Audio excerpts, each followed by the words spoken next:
Hey there, friends, and welcome back to another 3-Minute Thoughts. My name is Derek, and each weekday we take a few minutes to slow down and walk through one chapter of the New Testament, just enough time to understand what's happening and to think about what it might mean for you and me today in real life.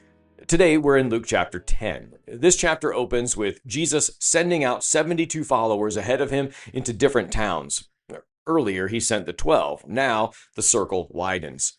And again, he sends them light. No extra gear, no big safety net, just a message of peace and the instruction to care for people along the way.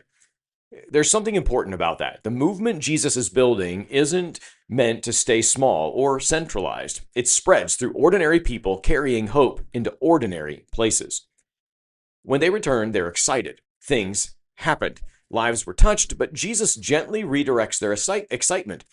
He basically says, don't build your identity on your successes. Instead, be glad that you belong to God and that your name is written in heaven. It's a subtle reminder that purpose matters more than performance. Then comes one of the most famous stories Jesus ever tells, the parable of the Good Samaritan. A man is beaten and left on the side of the road. Two religious leaders walk by and avoid him, but a Samaritan, someone from a group the Jewish audience would normally distrust, stops and helps. He bandages the wounds, puts the man on his own animal, takes him to safety, and pays for his care. And then Jesus asks a simple question: who was the neighbor? It kind of feels like Mr. Rogers, doesn't it? The answer is obvious: the one who showed mercy. What's striking is that the hero of the story is the person people least expected. Compassion shows up where prejudice assumed it wouldn't. And the message is pretty clear.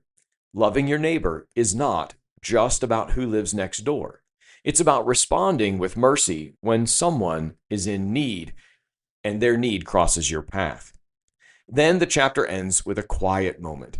Jesus visits the home of two sisters, Mary and Martha. Martha is busy preparing and serving, but Mary sits and listens.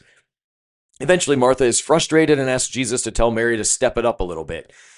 But Jesus responds gently. Martha is worried and distracted by many things, while Mary has chosen what is better, simply being present and listening. And that moment brings the whole chapter together. There's action, serving, helping, going out into the world, but there's also stillness, listening, learning, paying attention to what actually matters. Most of us swing too far one way or the other. We're either constantly busy or completely disengaged. Luke 10 suggests a better balance. Live a life of compassion like the Samaritan, but stay grounded like Mary, taking time to sit, listen, and remember why you're doing it all in the first place. Because when our activity disconnects from our purpose, we burn out fast. Hey, thanks for thinking deeply for these few minutes this morning. Be well, friends.